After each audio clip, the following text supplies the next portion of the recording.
gente vai trazer para o bate-papo com ele. Ele chegou, hoje é sexta. Ney Lopes, bem-vindo aqui ao Jornal da Manhã. Bom dia, Ney. Bom dia, Virgínia, bom dia, Laura, bom dia aos ouvintes. É uma semana que termina quente, né? Termina assunto, quente, Ney. Virgínia, E a gente já queria lhe ouvir, porque você acha, você que tem essa sensibilidade para acompanhar essa polarização do processo de disputa presidencial. Uma atitude como essa, que foi revelada, feita ontem pelo Coronel Azevedo aqui no programa da Jovem Pan News Natal, ela pode ser replicada? Poderemos ter outros episódios nessa polarização Bolsonaro e Lula, na sua opinião? Olha, isso é um mau sinal. Eu sou até amigo do Coronel Azevedo, mas não posso apoiá-lo nessa atitude. Ele foi além dos limites, talvez por um ímpeto emocional, mas não se justifica que num processo eleitoral democrático, um candidato, ou mesmo quem quer que seja, use uma arma de fogo para fazer ameaça. Isso não é comportamento, isso não valoriza a democracia e deve ser evitado porque o clima de polarização gera uma consequência inevitável, que é a violência.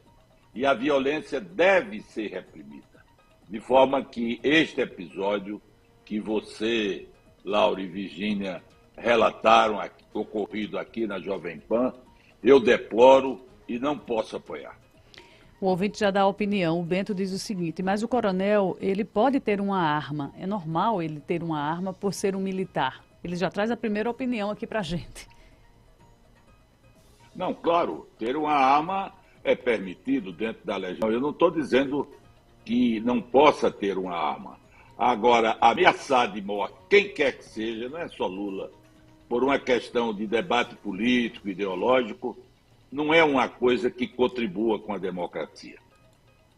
Ney, você acha que essa atitude dele foi só para chamar a atenção numa questão de pré-campanha, mas que acabou tendo um efeito que ele não queria, né? Chamou a atenção mais de forma negativa? Você acha que isso vai impactar na própria reeleição do deputado, ainda mais um processo na comissão de ética?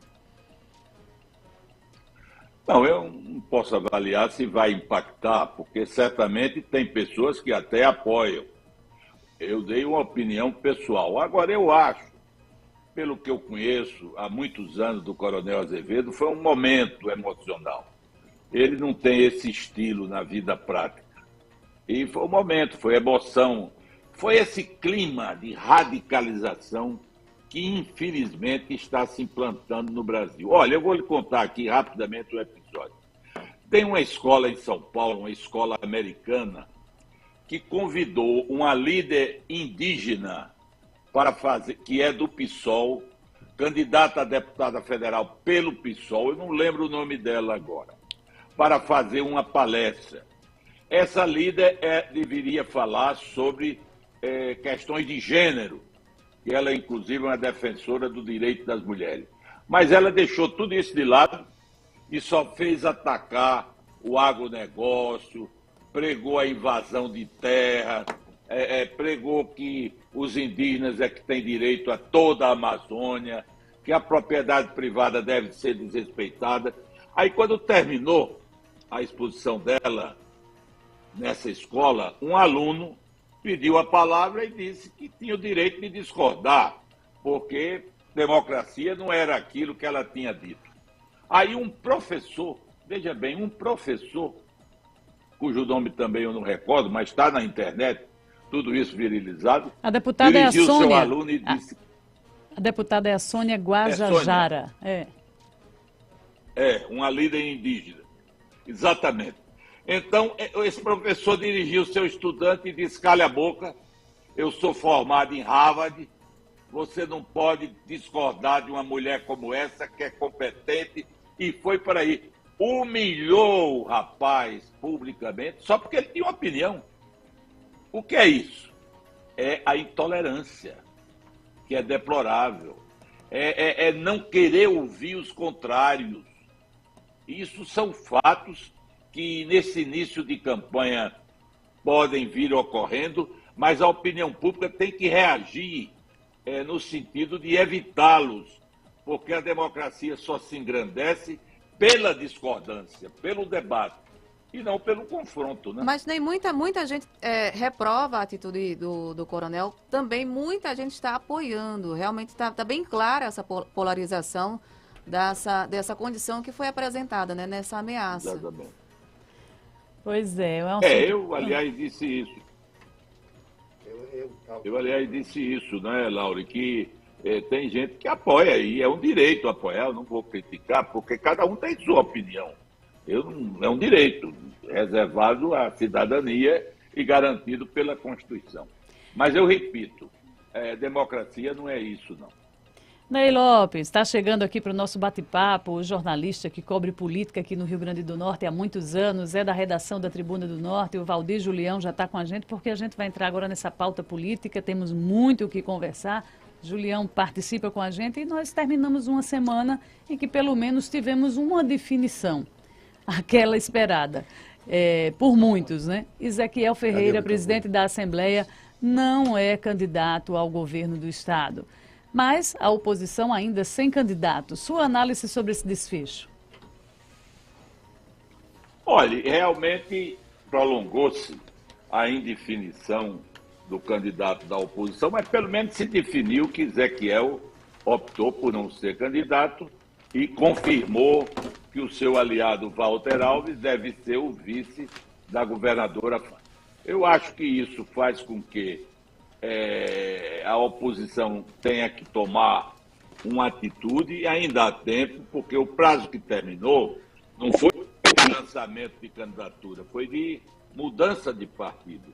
A oposição deve refletir, deve ver qual o caminho a tomar. O fato novo disso tudo é que a pré-candidata à presidência, Simone Tebet, apoiou a aproximação do seu correligionário Walter Alves com a governadora do PT, Fátima Bezerra. Quer dizer, Walter está respaldado dentro do PMDB, porque o PMDB é um partido que a pessoa precisa de respaldo, porque a tradição do PMDB não é de ser muito solidário, não. O PMDB já deixou de ser solidário com Ulisses Guimarães, com Orestes Kessler no passado, quando eles se lançaram candidatos. E Walter recebeu o apoio do PMDB, pelo menos da candidata, já é uma coisa boa para ele em termos partidários, né? Mas vamos ver como isso vai evoluir. Valdir Julião, jornalista da Tribuna do Norte, você conversou com a deputada Simone Tebet, que é pré-candidata do MDB? Não conversei, eu estou vendo aqui. Primeiramente, bom dia, bem-vindo ao Jornal da Manhã. Porque eu saí um pouco atrasado, peguei o trânsito aí. Mas já chegou. Já cheguei. Queira ou não queira, o motorista de Natal é meio enrolado, você sabia disso? Enroladíssimo. Aí é o seguinte, ontem eu estava envolvido com a cobertura do velório e do sepultamento do ex-governador, do ex-vice-governador e ex-senador Garibaldi Alves. Filho.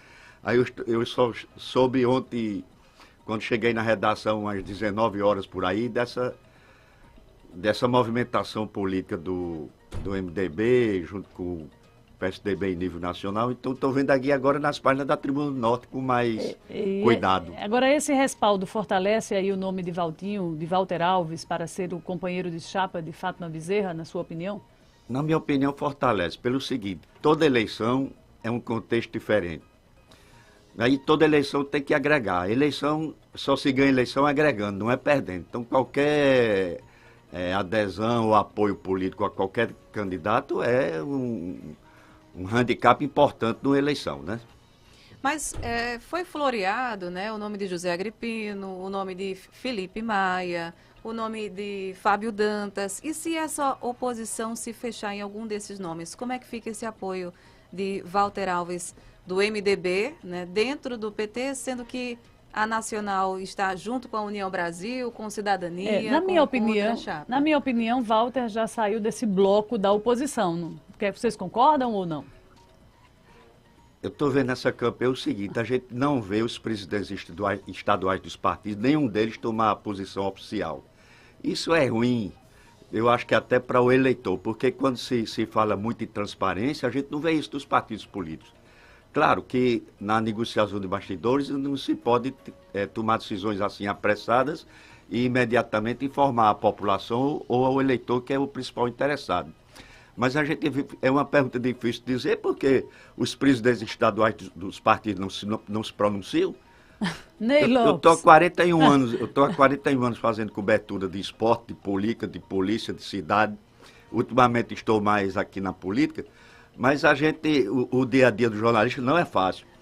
Eu acho até, por exemplo, se você for para uma página na internet dos sites dos partidos políticos, eles cobram muito transparência do executivo, por exemplo, do legislativo, do próprio poder legislativo. Mas as páginas dos partidos não são transparentes, não trazem informações. Quando sai uma notinha de última hora, já com tudo feito e tal. Por isso que fica difícil eu responder essas perguntas a quem devia ser realmente direcionadas. Ney Lopes, sua opinião sobre essa falta de transparência no jogo? Eu, em primeiro lugar, quero manifestar a minha alegria de estar ao lado aqui de Julião, velho amigo, velho companheiro de imprensa de muitos anos e um homem experiente. A prova da experiência dele é essa observação altamente oportuna e inteligente. Os partidos políticos querem transparência de todo mundo e eles não são transparentes. Era preciso que... Você veja que Ezequiel exerceu um direito dele de ficar refletindo, dizendo-se até doente, mas nada impedia que o PSDB fosse dando explicações, para não ficar essa dúvida no ar. É preciso que os partidos políticos realmente, como disse Julião, eles se democratizem e não sejam fator de fomento de crises, porque a dúvida gera crise. Se é esclarecido o fato, já evita a controvérsia. Julião tem razão. Minha dúvida é essa, né? Porque justamente vendo o Walter Alves, que é do MDB, e para o lado dos petistas, sendo que o MDB está em chapa nacional com União Brasil e outros partidos, eu fiquei, e se a oposição daqui fechar, como é que vai ficar essa situação de Walter Alves dentro do outro lado dos petistas? Porque eu insisto, era tão simples o dirigente partidário chegar e dizer, realmente nós estamos em negociações, precisamos acertar alguns ponteiros em relação a financiamento de campanha. Por exemplo, tem que ser claro, porque o recurso público, o recurso é público. Em relação ao tempo de TV, tudo isso tem que ser posto numa mesa, mas eles não dizem, não, a gente está negociando isso aí. E passa, sabe o que, para o eleitor? Passa a impressão de que eles estão jogando nas duas pontas. Onde der melhor, eu vou ficar. É aí que eu queria chegar. Exatamente isso. E eu não estou falando nem na questão ideológica, porque programática, porque aí eu chamo de um samba do crioulo doido. Como não existe a verticalização, e o deputado Ney Lopes sabe bem disso, e aí eu comento aí, Ney Lopes, você sabe que Ney Lopes tem um pouquinho de culpa de eu ser jornalista? Não, Ney. Conte pra gente, então, foi... Eu morava no interior de Secorá em 1973, e a gente inventou um jornalzinho estudantil. E naquele tempo o jornalzinho de estudante era feito com mimiófilo a álcool, né? E o deputado Ney Lopes presidia a COSERD. Eu estou dizendo isso eu acho que eu disse uma vez numa entrevista do Memória Viva na TVU, que foi reprisado ontem. E eu e meu irmão e mais uns 2 amigos resolvemos escrever uma carta, assim, tipo uma loteria, para o presidente da COSERD, Ney Lopes, na época. E ele leu? Leu, com uma semana chegou, surpreendentemente, um mimeófilo álcool para a gente fazer o jornalzinho. Tá vendo, Ney? Foi você o culpado aí. Nós temos um excelente jornalista, que é Valdir Não, Julião. era um incentivo. Olha aí quem eu ajudei, né? Um ícone da imprensa do Rio Grande do Norte. Pois é, e eu cobrei um livro do senhor, né? Que o senhor tem história, foi ganhador de prêmio ESSO regional aqui no Rio Grande do Norte, tudo.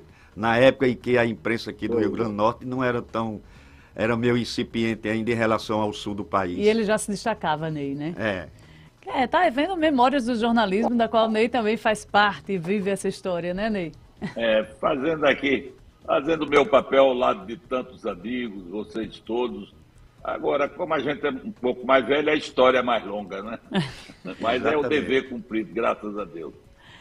Outro ponto, vamos falar de pesquisas, não é? Pesquisas nacionais que estão movimentando o cenário político. Também tivemos uma semana super movimentada com a possibilidade, aquela data de 2 de abril trouxe estresse trouxe uma movimentação muito grande dos partidos, principalmente no cenário nacional, porque tivemos mudanças de legendas de um pré-candidato que desistiu, que estamos falando de Sérgio Moro, e toda aquela movimentação que envolveu também o PSDB nacional, João Dória, versus governo de São Paulo. Mas as pesquisas mostram hoje Moro fora e um cenário favorável a Bolsonaro, Ney Lopes. Vamos analisar esses números para os nossos ouvintes?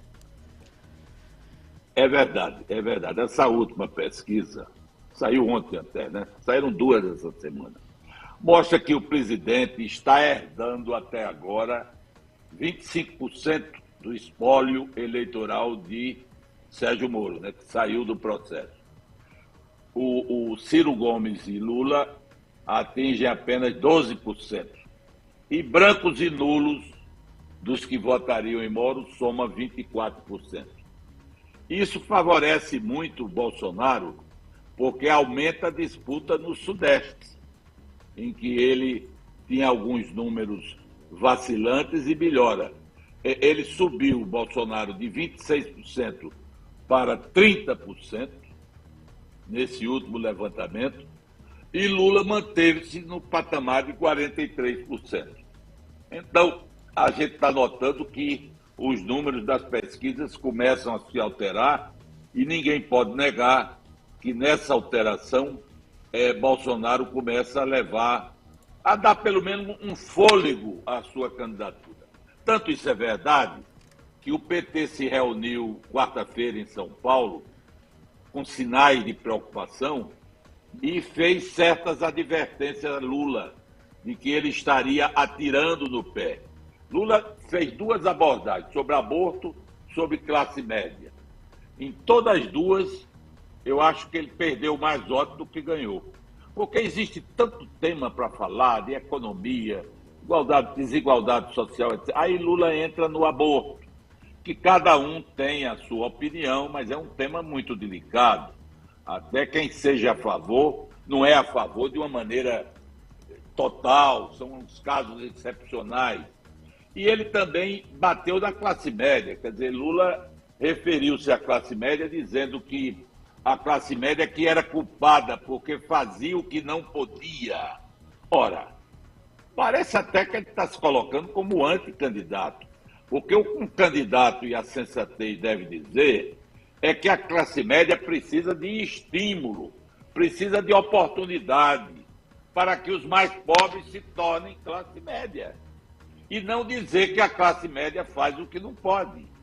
Porque a classe média viver exprimida em segmento do baixa renda e alta renda já é uma característica sociológica dessa posição.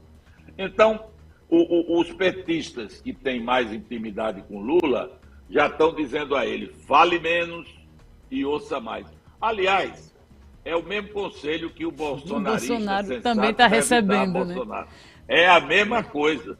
Todos os dois falam demais. E quando falam, antes Bolsonaro falava e criava dúvida. Agora Lula está na mesma linha. Julião. E para você ver, uma das defesas do governo, do tempo do governo Lula é justamente isso, que tinha tirado as pessoas da linha de pobreza, da classe E e D, tinham feito uma ascensão para a classe média, etc. Então, isso eu acho que é um discurso, acho que foi um rompante de Lula. Ou então ele está querendo antecipar a pauta de costumes para agora, para não deixar para mais tarde, para um debate, o debate eleitoral, que pode trazer mais prejuízo eleitoral. Agora no cardápio de Lula, no menu de Lula, do ex-presidente Lula, existem uma série de outros problemas no país que poderiam ser abordados, né? Exatamente. E eu concordo com o Julião. O que Lula está falando agora é muito diferente do que ele falava na época que ele era presidente, né? Que ele, inclusive, levava como um troféu de que o pessoal pobre estava andando de avião, que estava comprando carro, e agora, de repente, não, está tudo errado. Como é que fica isso? Ney Lopes. Estava indo à Disney. Era. Realmente, você veja que realmente há essa contradição, como o Julião disse. E ele, ao abordar o tema sob esse ângulo, cria uma inquietude. Porque, olha, em política, a gente tem uma regra que é básica. Classe média não elege ninguém, mas derrota. Isso é uma realidade. Não elege porque a classe média, em número, não tem a expressão dos mais pobres, que é a maior quantidade. Mas derrota porque forma opinião. E na hora que você entra num debate desse tipo, é absolutamente desnecessário. As pesquisas mostram que a preocupação do eleitor hoje está na economia. Não é? É como Laure disse, tem tanto tema, desemprego, por exemplo. É um tema que deve ser debatido, porque o povo está querendo saber para onde vai o país, depois de tanta dificuldade econômica, da pandemia, da crise do petróleo, etc. E antecipar pauta de costumes significa antecipar problemas. E problemas não dão voto. Mas nem Bolsonaro nem Lula estão apresentando projetos econômicos, pelo menos que eu saiba, não. Eles só estão criticando um ao outro, mas projetos para... Eles estão se valorizando, tentando polemizar para aquecer o debate e cada um na sua faixa ganhar os seus votos, conquistar o eleitor com essas polêmicas. Exato. O perfil que a gente vê é o seguinte, você tem razão, Laura, Bolsonaro não está apresentando, ele nunca apresenta projeto, nem a campanha dele é a base de propósito. A gente sabe disso. A campanha de Bolsonaro é um estado de espírito conservador.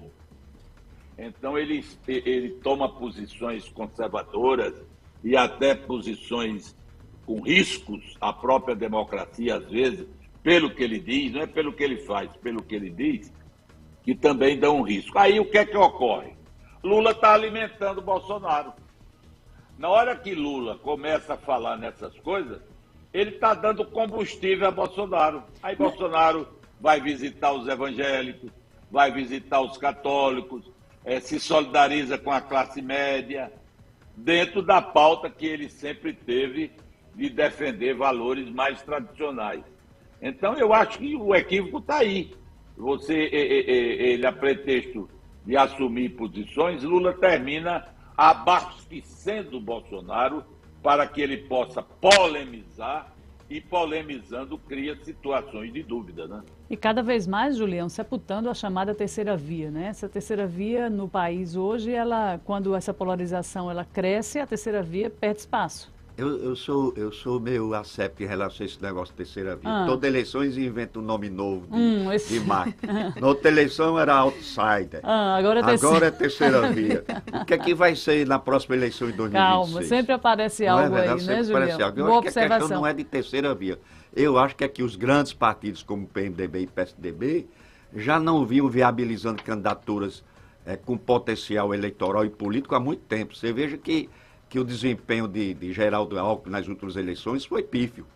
O MDB praticamente não vem apresentando candidatos competitivos há muito tempo. O próprio João Dória não viabilizou. O próprio João Dória e tal. Então não é questão de terceira via. É questão de... Eu acho, por exemplo, que o Bolsonaro ocupou esse vácuo em 2018. Ele caiu de paraquedas, esses grandes partidos não atentaram para essas questões, e chegou um candidato ultraconservador que era uma linha de atuação que todo mundo já sabe qual era lá no Rio de Janeiro.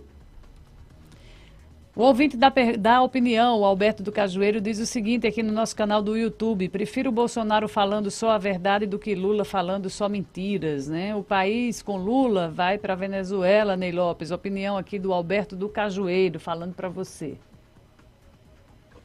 É a opinião dele, né? Eu não tenho, não coloco o problema da sucessão em termos de Venezuela, de comunismo, de anticomunismo. Comunismo não existe mais, só na Coreia do Norte. O que existe são posições de esquerda extremadas, são ditadores, como a Venezuela e como a Nicarágua, que a gente deve combater. Claro que deve combater.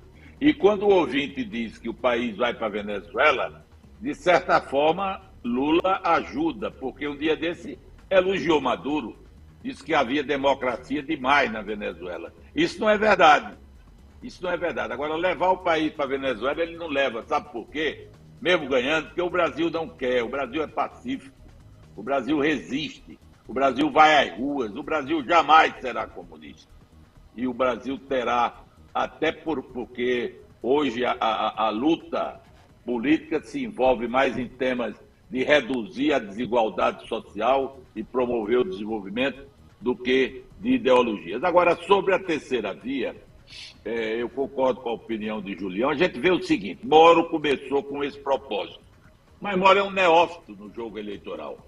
Ele tem o estigma de algoz dos políticos. E então ele saiu fora.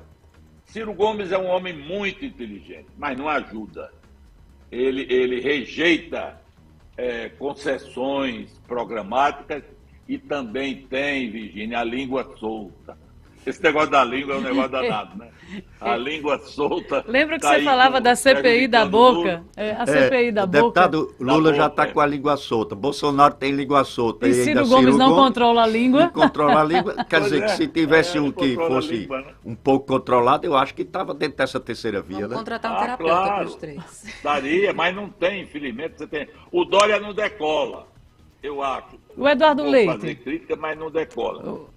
O Eduardo Leite também não acredito, é muito lento, perdeu a vez. Simone Tebet enfrenta, como eu disse, um MDB dividido. Você veja o seguinte, estão dizendo, a imprensa diz, que a terceira via marcou uma data, 18 desse mês, para se definir.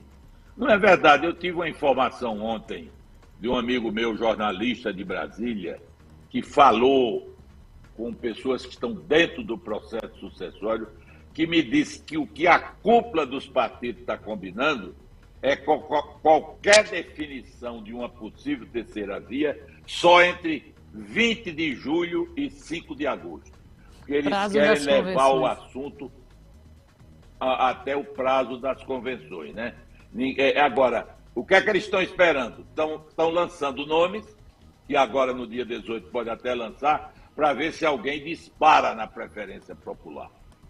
Mas isso pode ocorrer e pode não ocorrer. Eu não vou dizer que é possível, que não é possível. Agora, que existe uma fatia bem grande da opinião pública nacional insatisfeita com essa polarização, existe.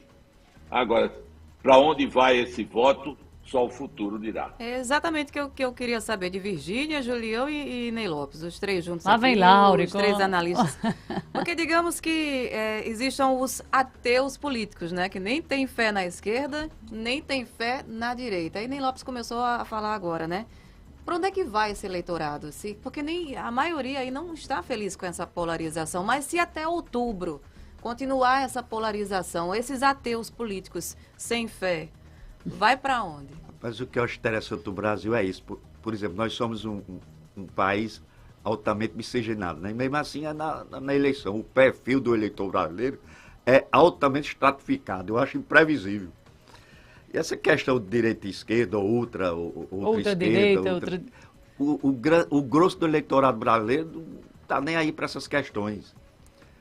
Entendeu? O eleitor, acho que ele vai ser muito pragmático na hora de escolher, sinalizando, avaliando, focando no dia a dia, na vida dele. O que é que esse candidato pode mudar na minha vida? Eu acho que o que é que está pesando mais para eu ter uma qualidade de vida melhor? Então, eu acho que na hora que começar essa propaganda no rádio, na televisão, e ainda a gente tem que admitir que a força da propaganda eleitoral no rádio e na televisão, ela influencia. As redes sociais têm o seu papel, têm a sua importância, mas é aquele horário que passa na televisão, que atinge o maior número de pessoas, onde as pessoas irão analisar o que é que os candidatos irão propor para mudar a minha vida. E eu acho natural, porque quando começa a se afunilar o processo eleitoral, é que as pessoas começam a decidir realmente.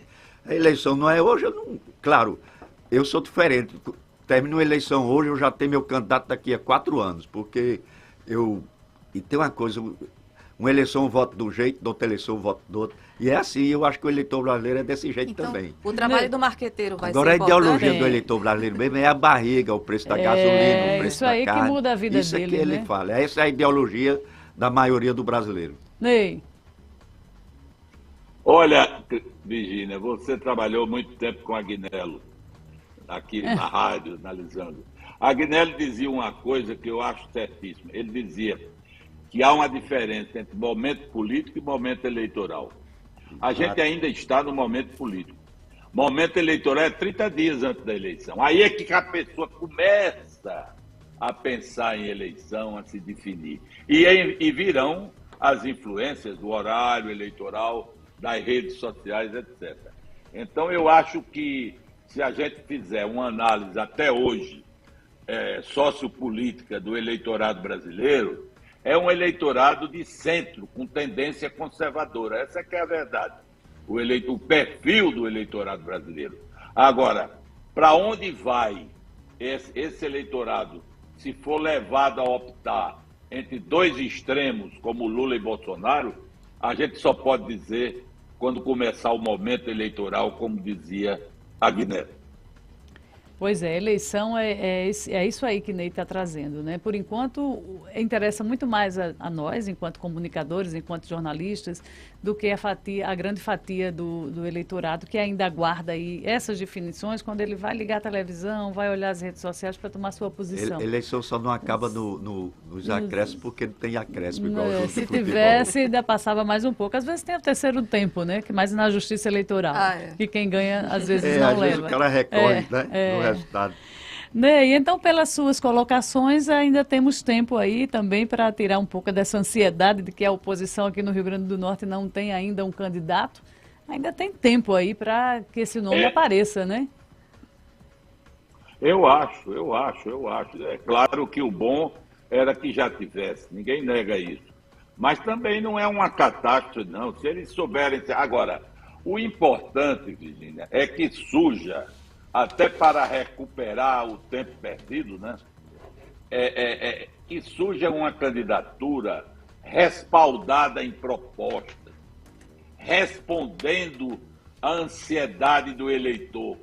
Como eu posso melhorar a minha vida? Sem ficções, sem mentiras, sem falsas promessas, mas uma proposta que nasça da realidade financeira do Estado, das medidas duras que terão que ser tomadas e das possibilidades de progresso no futuro.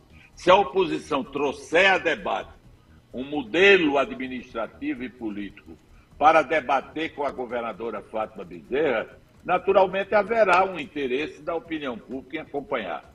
Agora, se a oposição caminhar como, infelizmente, vem caminhando até hoje, só pensando em apoio do partido tal, na nominata tal, no fundo eleitoral tal, no prefeito que vem para votar, no deputado que apoia. Olha, a eleição majoritária, todos esses personagens políticos, prefeito, deputado, etc., influi, claro que influi. Mas quem influi mesmo é o eleitor. O eleitor vota em quem ele quer. Na proporcional, não. Há muita influência do reduto eleitoral. Mas na eleição majoritária de governador, você vai ver. O eleitor, ainda bem, a gente viu tantos exemplos recentes, mas aqui no Rio Grande do Norte, mas a cúpula política parece que sofre de amnésia. Não viram o exemplo de Henrique, não viram o exemplo da época de Fernando Bezerra, o crescimento de Vilma de última hora, de Robson, pessoas que eram derrotadas. Pois é, deputado, a eleição no Rio Grande do Norte é imprevisível, né? Ninguém pode cantar os louros da vitória antecipadamente. Então é importante que dentro dessa imprevisibilidade, a oposição que ainda não lançou, comece a sua campanha com um candidato a governador e a vice-governador. Hoje o povo vê até a composição da chapa, para ver se é arrumadinho ou não. E com propostas, com ideias. O que é que você vai fazer? Como é que é possível ter oferta de emprego realisticamente no Rio Grande do Norte, sem mentira? Como é possível equilibrar as finanças do Estado? A pessoa tem pelo menos ideias.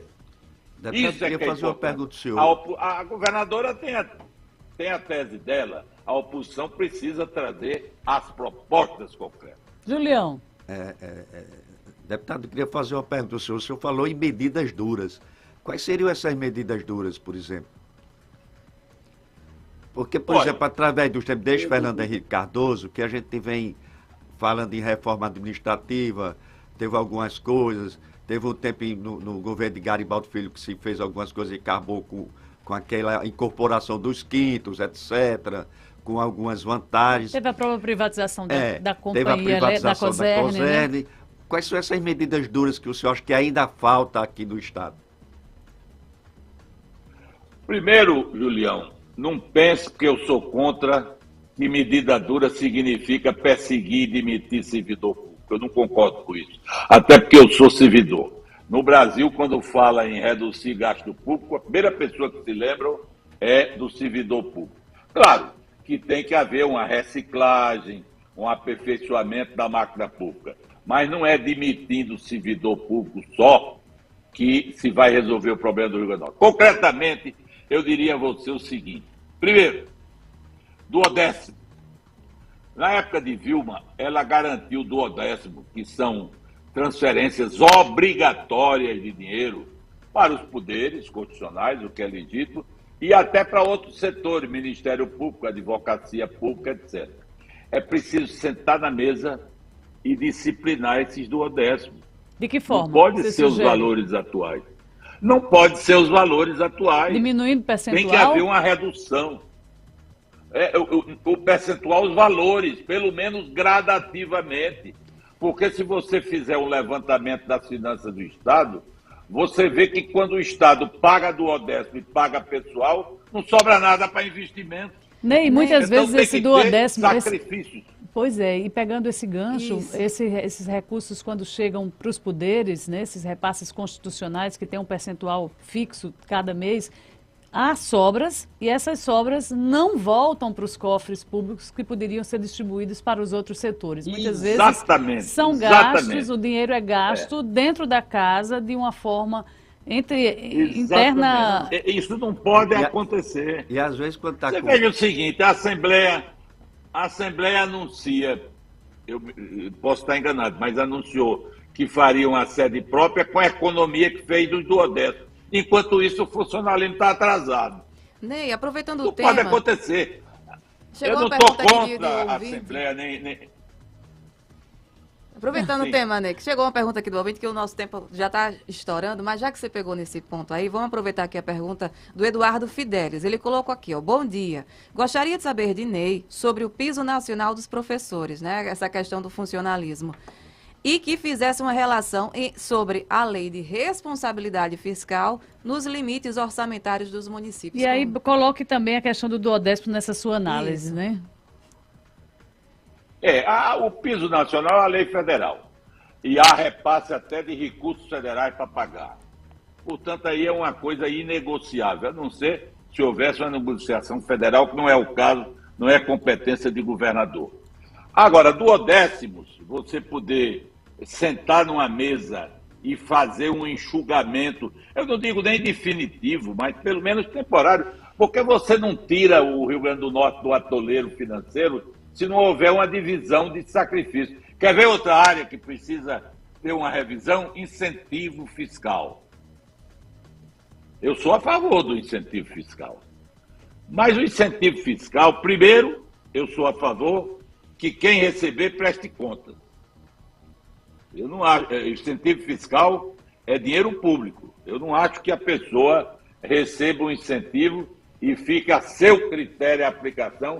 Estados Unidos, todo centavo dado a título de incentivo presta-se conta. Recentemente, houve um escândalo no estado da Flórida, porque hoteleiros receberam incentivo fiscal e não prestaram conta.